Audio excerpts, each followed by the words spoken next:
दोस्तों, ये कहानी एक ऐसे लड़के की है जिसको अपनी स्कूल टीचर से प्यार हो जाता है और अपनी टीचर को पाने के लिए वो किस हद तक चला जाता है देखेंगे आज की इस कहानी में। तो कहानी की शुरुआत लाना नाम की एक स्कूल टीचर को दिखाते हुए होती है जो एक मैरिड वुमन थी। उसकी एक बेटी थी जिसका नाम था राशा। लाना जिस स्कूल में पढ़ाती थी वहाँ बेनी नाम का एक हैंडसम लेकिन शरारती हरकतें करने वाला लड़का भी पढ़ता था जो लाना के क्लास में पढ़ाते वक्त सिर्फ उसे ही देखता रहता था, मानो जैसे वो लाना को प्यार करने लगा हो। ये देखकर लाना भी उसकी तरफ अट्रैक्ट हो जाती है। उसे समझ में नहीं आता कि वो बेनी से कैसे डील करे क्योंकि वो उसका सिर्फ एक स्टूडेंट था। कभी कभी तो बेनी लाना के इतना करीब आ जाता था कि लाना को खुद पर कंट्रोल कर पाना बहुत मुश्किल हो जाता था। इसलिए लाना उसके अट्रैक्शन से बचने के लिए कुछ भी करने को तैयार थी। वो जितना हो सकता उतना दूर उससे रहने की कोशिश करती। एक दिन लाना सुबह क्लास में पहुंचकर अपने सभी स्टूडेंट्स को टेस्ट पेपर बांटती है और उनको इंस्ट्रक्शन देने के बाद पेपर लिखने को कहती है। तभी वो नोटिस करती है कि बेनी पेपर में कुछ भी नहीं लिख रहा और उसी की तरफ देखे जा रहा है। लाना उसको इग्नोर करके दूसरी तरफ देखने लग जाती है। क्लास के बाद वो अपनी बेटी राशा को स्कूल से लेने जाती है। राशा उसे हक करके बताती है कि स्कूल बहुत बोरिंग था। इस पर लाना हंसने लगती है। फिर वो राशा को कार में बिठाती है कि तभी उसकी नजर बेनी पर पड़ती है जो अपने डॉग को टहला रहा था। वो थोड़ी देर बेनी को देखने के बाद कार ड्राइव करके चली जाती है। अगले दिन लाना की एक स्टूडेंट जर्मी क्लास में प्रेजेंटेशन देती है। तभी लाना की नजर दो लड़कियों पर पड़ती है जो फोन पर मूवी देखकर हंस रही थी। लाना उन्हें वार्न करते हुए फोन को अपने बैग में रखने को कहती है पर वो लोग नहीं सुनती। तो लाना उनसे उनका फोन मांग लेती है और कहती है कि वो क्लास के बाद उनका फोन लौटाएगी। इस पर वेलरी नाम की लड़की लाना को फोन देते हुए उसे गंदी चुड़ैल कहती है जिसे सुनकर क्लास के बाकी स्टूडेंट्स हंसने लगते हैं। लाना उस लड़की को कहती है कि वो स्कूल अथॉरिटी से उसकी शिकायत करेगी।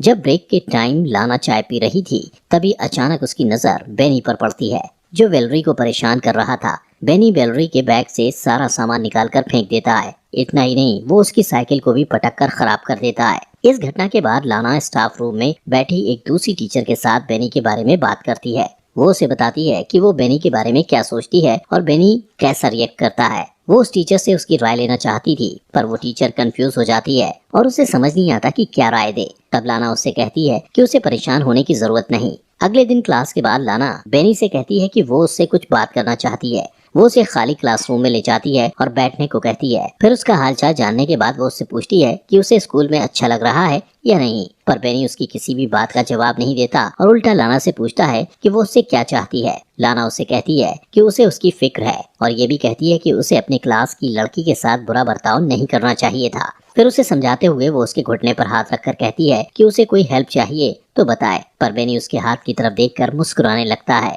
तो वो तुरंत अपना हाथ हटा लेती है। बेनी कहता है कि उसे नहीं लगता कि वो सचमुच उसकी हेल्प करना चाहती है। लाना कहती है कि उसे उसके फ्यूचर की फिक्र है क्योंकि पिछले टेस्ट में वो फेल हो गया था। लाना की बात सुनकर बेनी हंसने लगता है और कहता है कि फालतू की बातें करने की जगह वो सच बताए कि वो उससे क्या चाहती है। लाना को कोई जवाब नहीं सोचता तो वो मीटिंग का बहाना करके वहाँ से चली जाती है।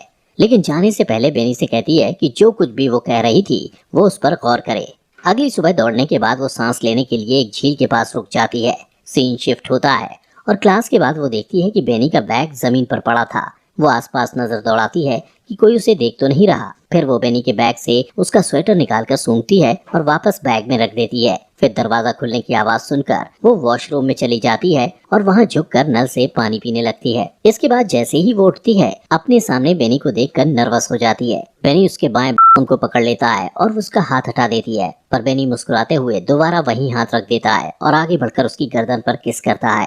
वो उसकी बाहों में खो जाती है पर तुरंत ही होश में आकर उसे रोक देती है और कहती है कि उन दोनों के बीच दोबारा ये सब नहीं होना चाहिए और उसे धमकी देती है कि वो इसके लिए उसे स्कूल से निकलवा भी सकती है।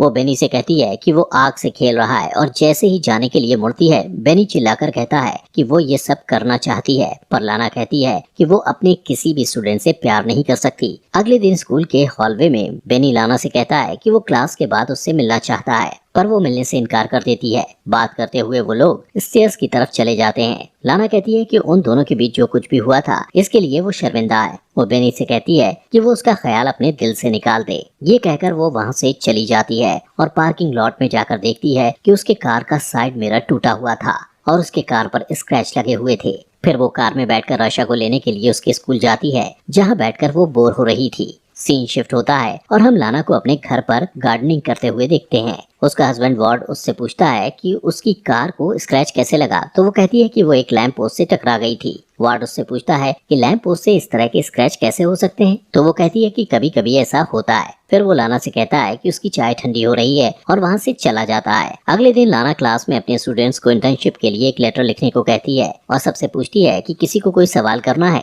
इस पर बेनी हाथ उठाकर उससे सवाल करता है कि क्या वो स्कूल में जॉब छोड़ना चाहती है, क्योंकि उसने उसे हेड मिस्ट्रेस के पास जाते देखा था। उसकी बात पर पूरी क्लास हंसने लगती है। तब लाना कहती है कि वो हेड मिस्ट्रेस को उसकी रिपोर्ट करेगी। इस पर बेनी कहता है कि लाना को हेड मिस्ट्रेस के तलवे चाटना पसंद है। उसकी बात पर लाना को गुस्सा आता है और वो उसके बैग को उठाकर क्लासरूम के बाहर फेंक देती है और उससे कहती है कि या तो वो क्लास के बाहर चला जाए या फिर वो खुद चली जाएगी। इसी बीच एक लड़का बोर्ड की तरफ डस्टर उठाकर फेंकता है जो लाना को हिट करते करते बचता है। ये देखकर लाना क्लास के बाहर चली जाती है और स्टूडेंट चीयर करने लगते हैं। अगले दिन जब लाना घर पर राशा को पढ़ा रही होती है तब उसका फोन बार बार बजने लगता है, पर जब भी लाना फोन उठाती है दूसरी तरफ से कोई नहीं बोलता।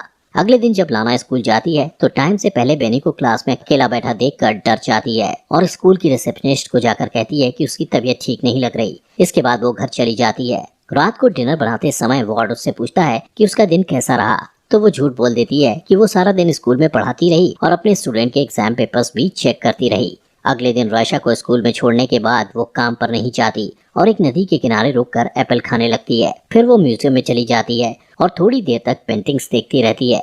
अचानक उसकी नजर बेनी पर पड़ती है।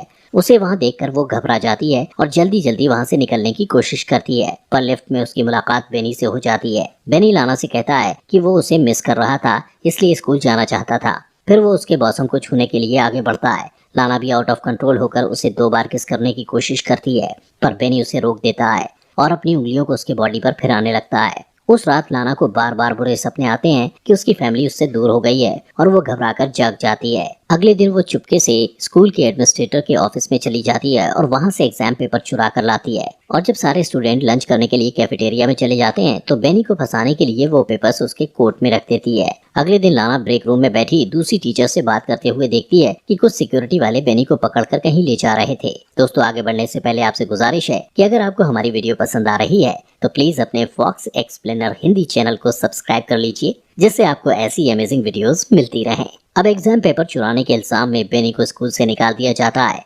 उसके जाने के बाद लाना उसे मिस करने लगती है और उसके साथ बिताए हुए पलों को याद करती है।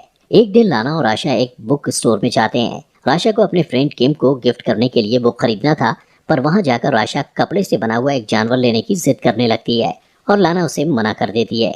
थोड़ी देर में राशा कहीं गायब हो जाती है। लाना उसे ढूंढने लगती है और 45 मिनट तक ढूंढने के बाद जब वो नहीं मिलती तो लाना सिक्योरिटी वालों से सीसीटीवी फुटेज दिखाने को कहती है। सीसीटीवी फुटेज में वो देखती है कि बेनी उन दोनों का पीछा कर रहा था। फिर वो राशा को स्टोर से बाहर निकलते देखकर पैनिक हो जाती है, पर तभी उसे वार्ड का फोन आता है कि राशा उसके साथ घर पर है। ये सुनकर लाना खुश हो जाती है और सिक्योरिटी वालों से माफी मांगकर घर चली जाती है। उस रात जब उसका परिवार सो रहा होता है तो उसे बार बार दरवाजे पर दस्तक सुनाई देती है, जो उसका भ्रम था। वो बाहर जाकर चिल्लाती है तो वो आवाज शांत हो जाती है। फिर वो दरवाजा लॉक करके इमेजिन करती है कि वो बेनी के साथ इंटीमेट हो रही है। सारी रात इसी तरह बीत जाती है और सुबह वार्ड के आ जाने से उसका सपना टूट जाता है। वार्ड और लाना एक दूसरे को हक करते हैं और इसके बाद लाना अपनी कार ड्राइव करते हुए बेनी के घर पहुंचती है। वो थोड़ी दूर पर अपनी कार पार्क करके बेनी का वेट करती है और जब वो अपने स्कूटर में आता हुआ दिखाई देता है तो लाना उसका पीछा करती है। पीछा करते हुए वो एक सुनसान जगह पर पहुंच जाती है और वहां पहुंचकर वो अपने कार की स्पीड बढ़ा देती है और अपनी कार से बेनी के स्कूटर को टक्कर मारकर उसे स्कूटर से गिरा देती है। फिर अपनी कार को पार्क करके थोड़ी देर के बाद वो कार से बाहर निकलती है और इससे पता चलता है कि बेनी से पीछा छुड़ाने के लिए वो किसी भी हद तक जा सकती थी, यहाँ तक कि उसकी जान भी ले सकती थी। और यहीं पर मूवी खत्म हो जाती है। दोस्तों, आपके अपने चैनल फॉक्स एक्सप्लेनर हिंदी को सब्सक्राइब कर लीजिए।